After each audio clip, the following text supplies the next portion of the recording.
من اومدم با آموزش ترخنه با سلطان آشها بالا به خدا و قلب من قرمز کن ای پست بفرست بره ترخنه خورا، اونا که عاشق ترخنه و این تا درستش کنیم. اول بهتون بگیم که این ترخنه 2 مرحله داره. یه مرحلهش الانه که معلم درست میکنیم، معلم جلو آفتاب تا خوش شه. یه مرحله دیگه هم داره که به وقتش براتون پستش معلم یعنی آموزششه. اینجا عروشمونه که داخل 2 ساعت خیسونادیم و مرزیم داخل قابلمه. بعد دوغایی که چند بار سزشون رو گرفتیم و حسابی خس شده مرزیم روشو وای میسیم تا جوش بیاد. اینجا هم باید پونه و زرچوبه بهش اضافه کنیم.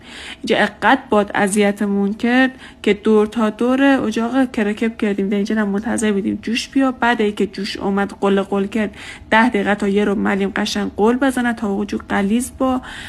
بعد یه ملاقه بریزیم داخل یه بشقاب و با روغن حیوانی. این مدل ترخنه یعنی مزه بهشت میده. اونایی که دوست دارن میدن بشی میگه. اینجا داشت از ترخنه خوردن لذت میبردم که دیدم گوشیم قر و قر و قر و قر رو پای چرخید و چرخ و تق افتاد.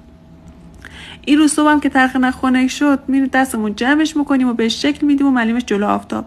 روزی 2 بارم ایور و ورش میکنیم تا قشنگ خشک با و نوش جان به همین راحتی و به همین خوشمزگی.